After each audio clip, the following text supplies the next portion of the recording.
오늘의 밥 시간입니다. 10월 21일 금요일. 오늘의 밥은 사무엘하 19장 16절로 30절 말씀입니다. 바후림에 있는 베냐민 사람 게라의 아들 시므이가 급히 유다 사람과 함께 다윗 왕을 맞으러 내려올 때에 베냐민 사람 1000명이 그와 함께하고 사울 집안의 종 시바도 그의 아들 15과 종 20명과 더불어 그와 함께하여 요단강을 밟고 건너 왕 앞으로 나아오니라. 왕의 가족을 건너가게 하며 왕이 좋게 여기는 대로 쓰게 하려 하여 나룻배로 건너가니 왕이 요단을 건너가게 할 때에 게라의 아들 시므이가 왕 앞에 엎드려 왕께 아뢰되 내 주여 원하건대 내게 죄를 돌리지 마옵소서. 내 주 왕께서 예루살렘에서 나오시던 날에 종의 패역한 일을 기억하지 마시오며 왕의 마음에 두지 마옵소서. 왕의 종 내가 범죄한 줄 아옵기에 오늘 요셉의 온 족속 중 내가 먼저 내려와서 내 주 왕을 영접하나이다. 하니 스루야의 아들 아비새가 대답하여 이르되 시므이가 여호와의 기름 부으신 자를 저주하였으니 그로 말미암아 죽어야 마땅하지 아니하니이까 하니라. 다윗이 이르되 스루야의 아들들아, 내가 너희와 무슨 상관이 있기에 너희가 오늘 나의 원수가 되느냐? 오늘 어찌하여 이스라엘 가운데에서 사람을 죽이겠느냐? 내가 오늘 이스라엘의 왕이 된 것을 내가 알지 못하리요. 하고 왕이 시므이에게 이르되 내가 죽지 아니하리라. 하고 그에게 맹세하니라.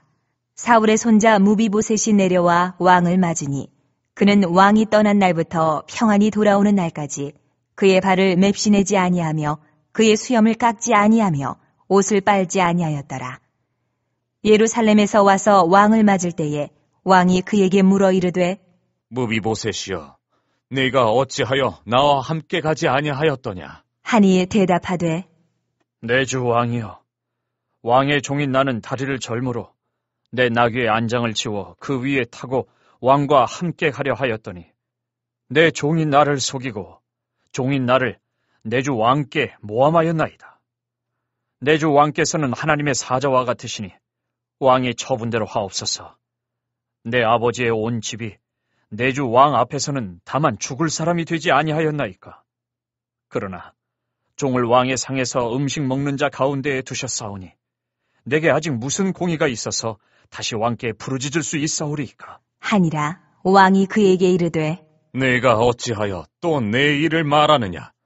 내가 이르노니 너는 시바와 밭을 나누라. 하니 무비보셋이 왕께 아뢰되 내 주 왕께서 평안히 왕궁에 돌아오시게 되었으니 그로 그 전부를 차지하게 하옵소서. 하니라.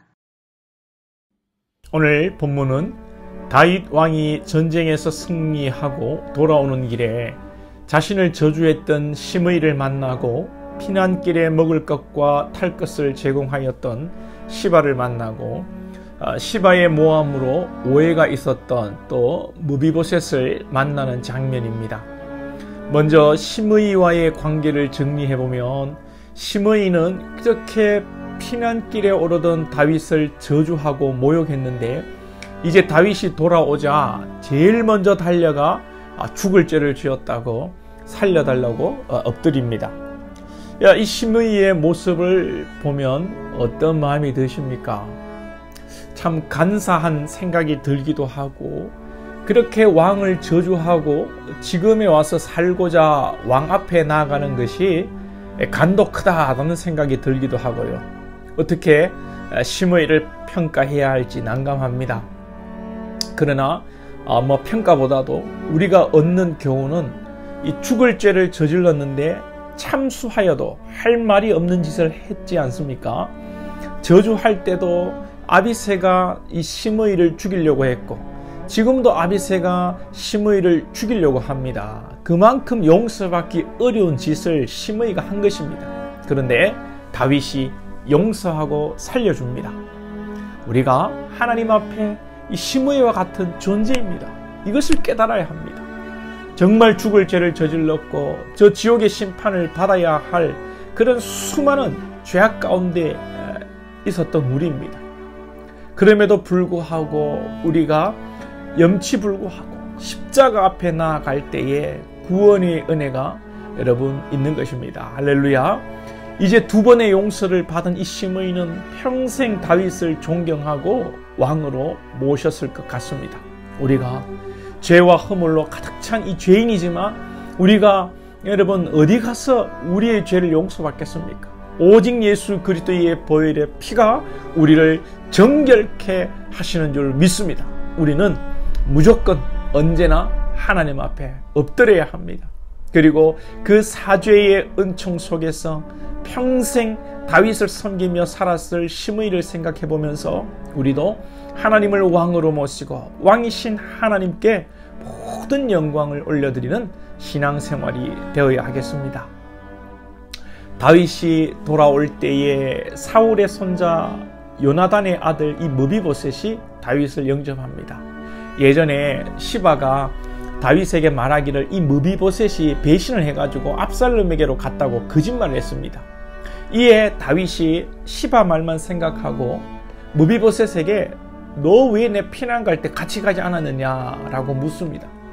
무비보셋이 하는 말이 시바가 자신을 속이고 절름발이인 자신이 말을 타고 이동하기 어려우니까 자기를 속이고 중간에서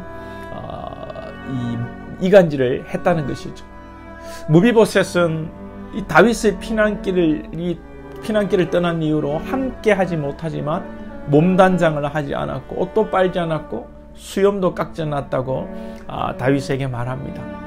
옛날에 시바 말만 듣고 다윗이 무비보셋 재산을 시바 네가 다 가져라 했는데 이제 그 재산을 반반씩 나누어 가지라는 것입니다.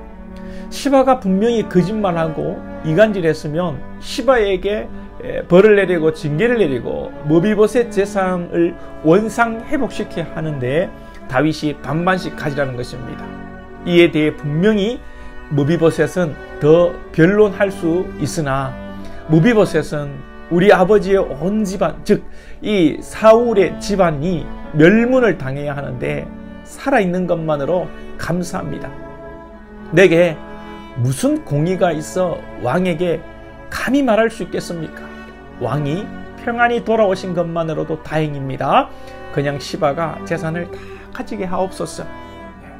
이런 말을 하죠. 이것이 은혜 입은 자의 모습입니다. 더 큰 은혜를 입었기에 더 이상 요구할 것이 없다는 것이죠. 생명을 얻은 우리, 영원한 생명을 받은 우리가 하나님께 무엇을 더 구할 수 있겠습니까? 자, 그리고 다윗은 시바가 거짓말했지만 그래도 자신의 피난길을 떠날 때 먹을 것과 탈 것을 제공한 것에 대한 고마운 마음을 가지는 것입니다. 우리가 시바의 거짓말은 배워서 안 되겠습니다만 다만 약한 자를 돕는, 비록 물론 시바에게 여러분 순수한 동기는 아니었지만 어려움에 처한 다윗을 돕는 것처럼 우리가 어려움에 처한 자에게 도움을 주는 그런 성도가 되어야 되겠습니다. 전도서 11장 1절에 보면 너는 내 떡을 물 위에 던져라 여러 날 후에 도로 찾으리라. 우리가 당연히 남을 돕는 일이 그 행위 자체가 마땅하고 가치가 있는 일이지만 성경은 지혜를 가르칠 때에 후에 도로 찾는다는 것입니다. 베풀고 섬긴 것이 땅에 떨어지고 물에 빠져 사라지는 것이 아니라 우리에게 돌아온다는 것입니다. 이것이 지혜이고 전략입니다. 이런 삶의 지혜도 필요한 것이죠. 그리고 우리는 시바와 같은 자임을 기억해야 됩니다. 다윗을 모욕한 시바와 같이 우리가 하나님을 모욕한 죄인임을 알고 그러함에도 불구하고 하나님이 우리를 용서하시고 베푸신 은혜 속에 살아간다는 것을 깨달아야 됩니다. 우리에게 무슨 선한 것이 있습니까? 우리가 시바처럼 하나님 앞에 많이 드리는 것이 있다고 할지라도 우리가 얼마나 진실하고 순수하고 온전한 것을 하나님께 드렸습니까? 겉으로는 많이 드리는 것 같고 정성껏 드리는 것 같지만 우리는 언제나 시바처럼 계산적이고 하나님께 드릴 때에 하나님이 뭔가를 주실 것이라는 그런 시커먼 엄중한 마음으로 하나님 앞에 나아가는 거 아닙니까? 하나님은 다윗처럼 다 아시면서도 살아갈 수 있도록 우리에게 은혜를 베푸시고 사랑으로 인도하십니다. 오늘 우리가 시므이와 같이 시바와 같이 용서를 받고 은혜를 입은 자인 줄 알고 우리를 용서하시고 사랑하시는 하나님을 더욱 사랑하고 조금 더 진실한 하나님의 자녀로 살아갈 수 있기를 소망합니다. 기도드리겠습니다. 하나님 아버지, 다윗이 돌아올 때에 시므이를 만나고 시바를 만나고 무비보셋을 만납니다. 우리가 정말 시므이와 같이 시바와 같이 용서받을 수 없는 그런 짓을 행하였음에도 우리가 하나님의 은혜로 십자가의 보혈의 피로 용서받은 줄 알고 또 하나님 무비보셋처럼 또한 그가 죽어 멸문당해야 할 자기 집안이지만 살려준 것만으로도 감사하다고 하면서 자기의 재산을 더 이상 추구하지 않는 이 무비보셋의 태도를 보면서 영원한 생명 큰 은혜를 입은 우리가 하나님 앞에 죽도록 충성하며 헌신하며 진실하게 살아가며 조금도 나의 공의와 의를 드러내지 않는 겸손한 은혜 입은 자의 삶을 살아가게 하여 주옵소서. 예수님의 이름으로 기도하옵나이다. 아멘.